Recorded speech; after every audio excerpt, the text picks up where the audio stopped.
Hello and welcome back to Malicious Life. I'm Ran Levy.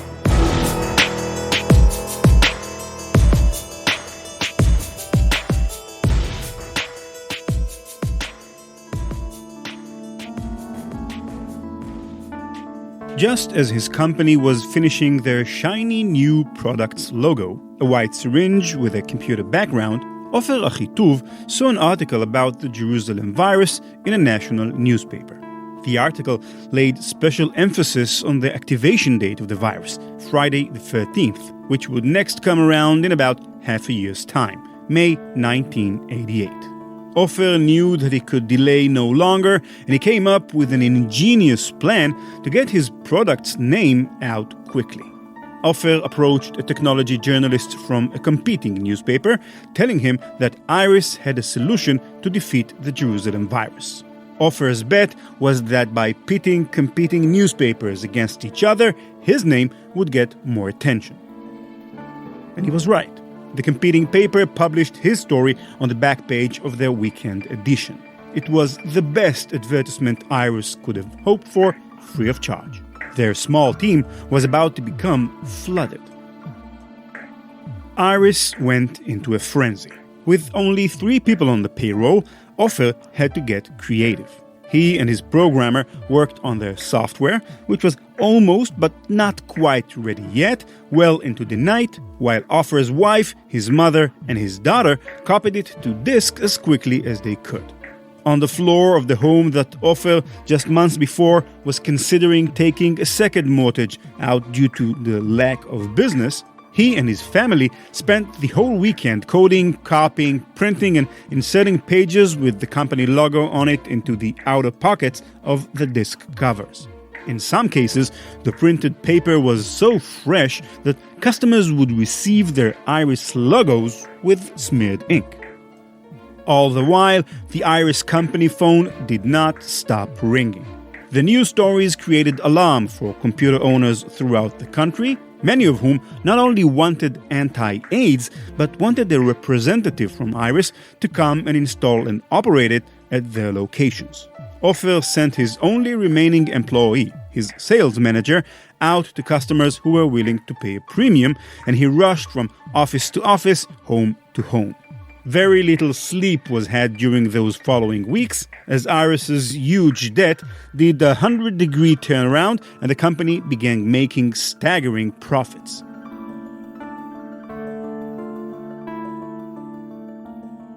Ofer himself turned into something of a cult hero in the field. As Iris's name spread, Ofer became an internationally sought-after entity anytime the threat of a new virus popped up. A rumor was even floated that Ofer himself had written the Jerusalem virus. It actually made a lot of sense. His whole life turned around as a result of the profits he made off this computer virus. Nobody stood to gain more from it, and nobody was better prepared for its arrival than he.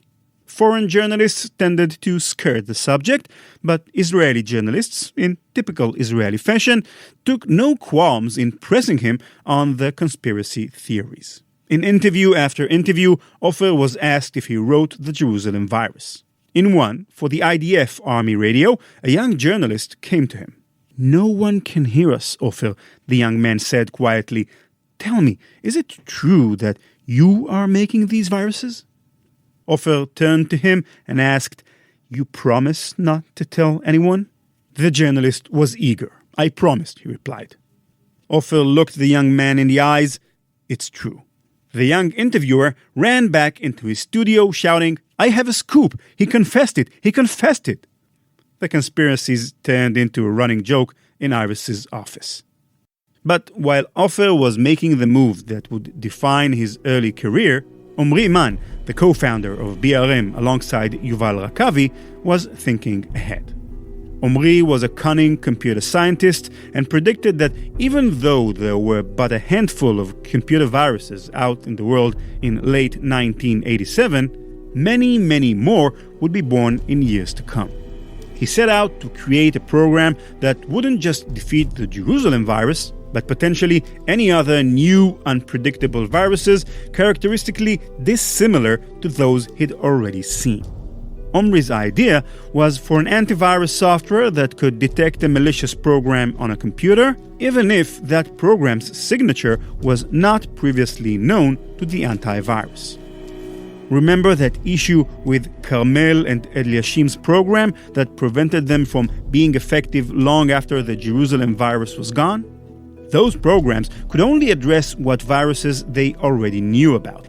Omri's antivirus would be the fix to this very problem. His idea was fairly simple.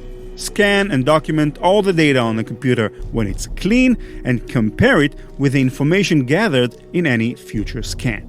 Any virus will result in changes to the original data, so identifying these changes means you can snuff out a virus even without knowing its particulars. An added benefit to this method is the ability to remove a virus by reverting your computer to its former state at the quick click of a button. Running with this idea in early 1988, a few months following the breakout of the Jerusalem virus, BRM announced its new product called vAnalyst. BRM's staff were very excited about vAnalyst to the point where they began to brag about it in public. Members of BRM told journalists that their software could detect any possible virus out there. It was a big claim, and many in the industry were suspicious. To prove their point, Yuval and Omri came up with a marketing scheme. Little did they know at the time that it would lead them to cross paths with a very prominent colleague and cause a media firestorm, the likes of which none of the three men had ever experienced before.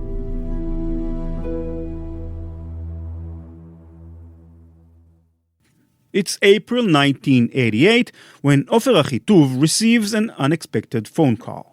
On the other end of the line was a producer for a popular national television show called A New Evening. The producer told Ofer that earlier in the afternoon her team had spoken with Yuval Rakavi and Nir Barkat of BRM, who intended to make a dramatic announcement on live TV. They were getting ready to tell the country that the new program, vAnalyst, was able to detect any possible computer virus, an antivirus for any virus imaginable. The producer requested whether Ofer, now an established celebrity in the computer world, would come on air to offer a counterpoint. She herself was no computer scientist, so she couldn't offer any specific information about BRM's program. Ofer had a hunch, though, that Yuval and Omri had gone too far. As a former army man, he knew the never-ending technological battles between enemy sides, arms races that sway back and forth as opponents try and outdo one another. For every new missile, there's a new missile defense system. And like weapons of war, there can be no single virus unstoppable, no single program uncircumventable. Ofer agreed to be on the show, which would take place in less than 3 hours' time. So he rushed home, changed into nicer clothes, and hurried to the filming studio. On his way over, he had an idea for how to demonstrate his point. An idea that would be sure to put Yuval and Nir on their toes. Here's Yuval Rakavi. And we actually went out with a very bold claim that we have a software that can detect every virus. And of course, it caused some interest from the media, and I was invited to be interviewed in a news program. And while I was interviewed, I didn't know that he's going to appear there. Ofer arrived to the set at the very last minute, taking his place alongside Yuval and Nir, who were already seated at the panel. The interviewer spoke with Yuval and Nir about their new program, and the BRM executives explained the principle behind their new product that Omri Man had conceived of just a few months earlier. All the while, Ofer sat and listened. He wasn't impressed. He began expressing his view that BRM's claims were reckless, that it's simply not possible to create a perfect antivirus program. He said that our claim that we can detect every virus is, I don't want to be rude, but bullshit. But Ofer wasn't just going to talk. While the cameras rolled on live television, Ofer whipped out a check for 10,000 shekels, about $2,500. He displayed the check for the cameras and made Yuval and Nir a bet in real time. If within 2 weeks he could not design, at least in principle, a virus that could beat their program, he would give them all of the money. The nation's tech community was enthralled. Sure, this was a modest TV show in a small country, but a real live wager between the man who became famous for discovering the Jerusalem virus and the man who became famous for defeating it was enough to make waves. Now, 10,000 shekels was more than, it was a lot of money. Basically I couldn't say no in front of all the Israeli public. So I said, okay, yes, we will have a wager. About a week, we agreed upon an arbitrator, and basically we gave them a very, very early version of our software, and we wrote, or actually Eli, who's a very good mathematician, started to wrote mathematical proofs that our software indeed detects any virus. For most onlookers, it seemed Ofer was the favorite to win his bet. Despite Yuval's newfound reputation and the little experience people had thus far with viruses, most shared Ofer's view that it was only a matter of time before a larger battle was to break out between the world's virus writers and security researchers. Even Fred Cohen, an American and one of the most influential virus researchers of all time, the man who literally created the definition of what constitutes a computer virus, was intrigued and decided to offer his view. He wrote of the bet going on across the Atlantic Ocean, quote, "The Israeli defense of Rakavi is useless against most of the viruses we have experimented with, and I wish I were on the offensive side of the bet." End quote. Upon receiving a copy of The Analyst, Iris got to work. They divided themselves up into small teams, each trying a different approach to cracking the program. The overall theme was to try and circumvent the software's capacity to detect changes in information inside of a computer's files. One approach they tried was to design a virus that would only infect new files yet unknown to the program. By the end, there would be some dispute as whether Ofer and his team truly did exploit the method of BRM's software or merely the software itself. According to Yuval at least, it wasn't that Ofer disproved the theory of how to stop viruses. What he did accomplish was exploiting the still early version program for its bugs. I remember we went to sit somewhere and Omri was thinking very, very, very, very hard. How did they? Again, we didn't know. We didn't see the virus working. We already knew that there was some way that they managed to bypass the software. And suddenly, Omri got and said, "I know what they did." And I don't want to go to be too technical, but the way that MS-DOS was booting at those days was that it read some specific sectors of the disk. And there were files that were always sitting on the sectors, and we read the file and not checked physically the sectors. And the virus could copy those sectors to another place, and basically we read the wrong data. So we fixed the bug, and we resubmitted the software. And 2 weeks later we meet again, and the arbitrator said, "Look, you detected you detected the virus. However, I don't think that your proof is correct." In the end, the result of the bet was a draw. The opinion of the arbitrator was that Iris had not sufficiently demonstrated they could beat the analyst. However, they did, in the process, give evidence to the fact that BRM's program was not, in fact, capable of detecting any possible virus. It appeared both sides were content with the results of the bet. Ironically, there was one person who lost out, the arbitrator himself. According to the rules of the bet, the loser was liable to pay the arbitrator for his help in deciding the outcome. However, because there was no loser, neither side was made to pay him. Iris and BRM, the two software companies whose leaders would come to define the story of the Jerusalem virus, decided to conclude their own story with a truce. Using the money they didn't spend paying the arbitrator, everybody got together for a friendly dinner celebration.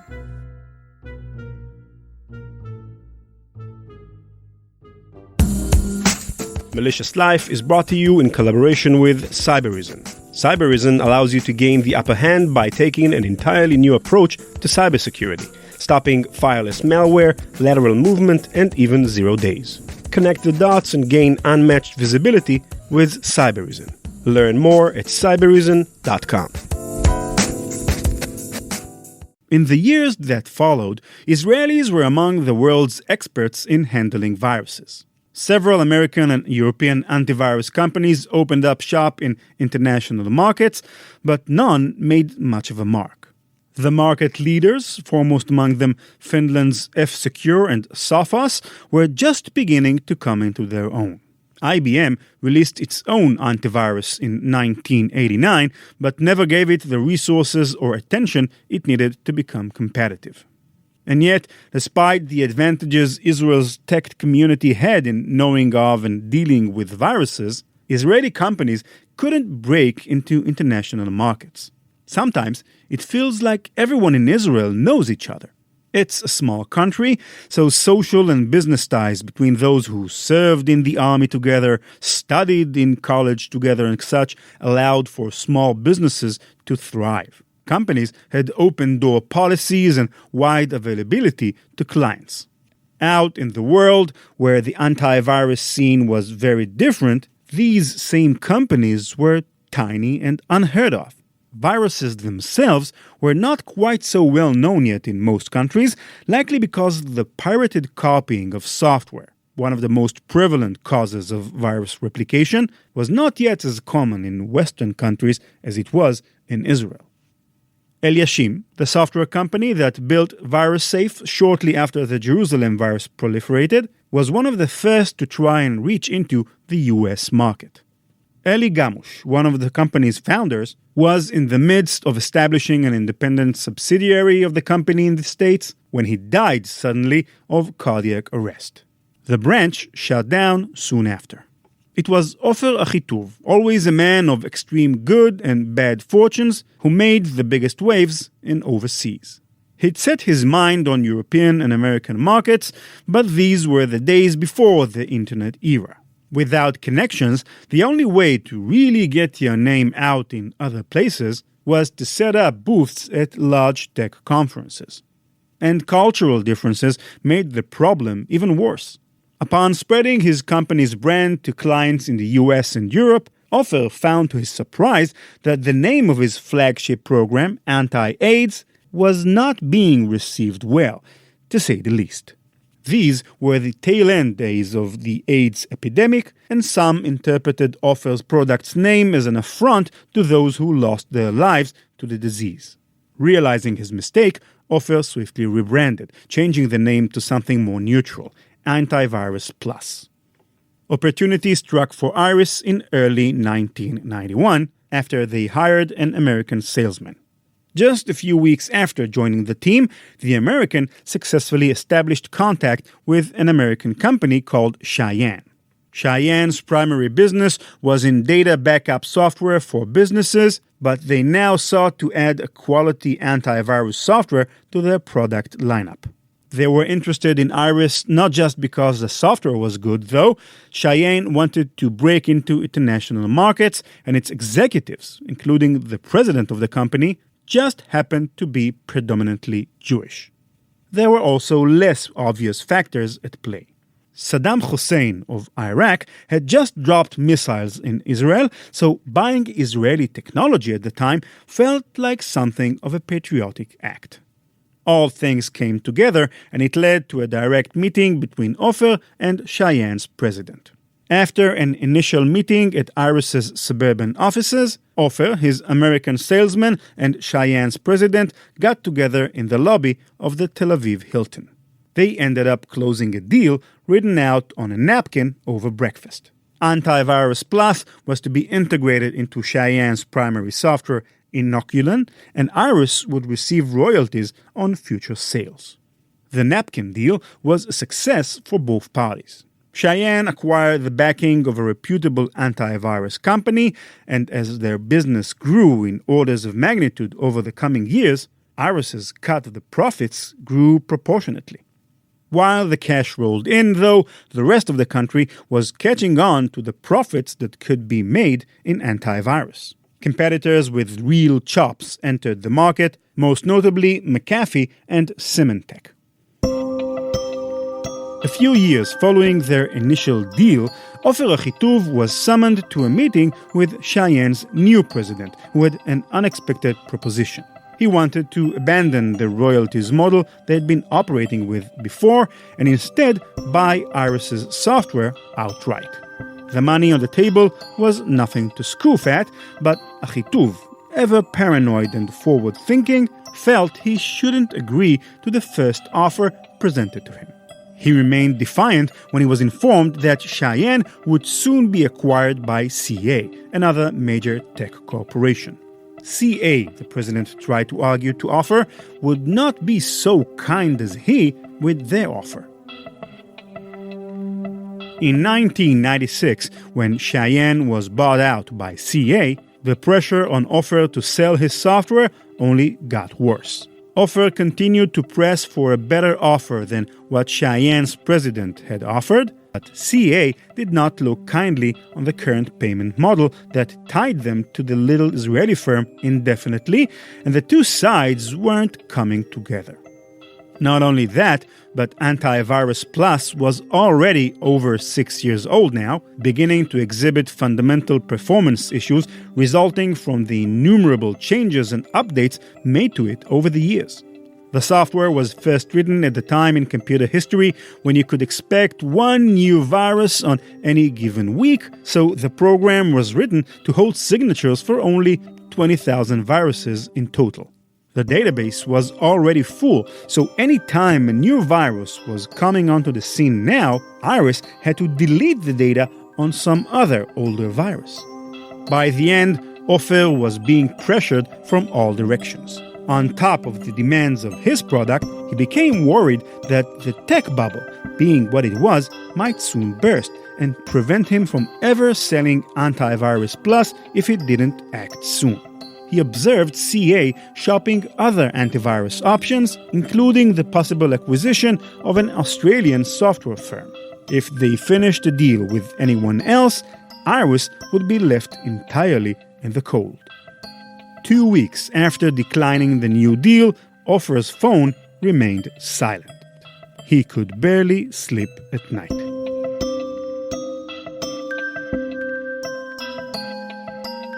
Then, finally, a CA rep called to inquire about the outcome of their deal. It was a relief, but also suspicious.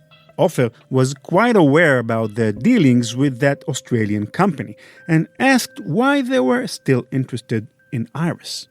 The representative wouldn't give him any details about their business with the Australians and even claimed the company might purchase both. Ofer smelled insincerity. "How many motors do you have in your car?" Ofer asked. "One, of course," the CA rep replied. "So why do you want two antivirus softwares? They both do the same job." The representative didn't have a good answer to his inquiry. Instead, he reiterated their initial offer, except with a lower amount of money. Ofer didn't buy any of it. He estimated that if CA still wanted Iris's product, they'd have to have a reason, that it's far superior to what they'd get from Australia. Eventually, CA surrendered, and late in 1999 signed a deal to buy out Iris. According to a newspaper report, Ofer received $4 million in the deal. As part of their agreement, CA instituted a cooling-off period whereby Ofer would remain employed at their company without a job for a whole year to ensure he couldn't go back to the drawing board and draw up a competing company. In the end, Ofer didn't really mind. He just wanted to go home and get away from the pressures of the business world. But Ofer wasn't out of it yet. The day after the sale, CA's board of executives opted to fire him as the CEO of his own company. Perhaps he'd fallen out of good fashion with the CA executives he so pushed on their deal. But after all the time he'd given to building relationships and ingratiating himself to their company representatives, their decision left him deeply bitter. As soon as his cooling-off period ended, Ofer left Iris, left CA, and didn't look back. He picked up a painting hobby and, in the time since, has spent much of his available days painting, studying, writing poetry, and playing sports. Still, the memories of his wild ups and downs at Iris still haunt him. Ofer claims to have occasional nightmares about returning to his office, to all the viruses and all those boardroom negotiating tables. The sale of Iris to CA may have marked the beginning of the end of Israel's wider antivirus industry. The local companies that so thrived during the peak of the Jerusalem virus either all got swallowed up or bought out by large multinationals. BRM, for their part, went in a similar direction. Their vAnalyst software was marketed in the US by another company called Fifth Generation, which itself got bought out by Symantec in 1993. Symantec then sought to buy vAnalyst for themselves, not because they needed it, but in order to get rid of a competitor to their own Norton antivirus. BRM was happy enough with their offer, and Yuval and those who remained at the company had felt too that they wanted to move into other domains within the computer industry. With some of the money they got from Symantec, BRM invested in a nascent Israeli startup called Checkpoint. The decision paid off when Checkpoint became one of the pioneer companies in the domain of computer firewalls. Today, BRM is a successful investment company. Nir Barkat, co-founder of BRM, serves today as the mayor of Jerusalem, the city where it all started.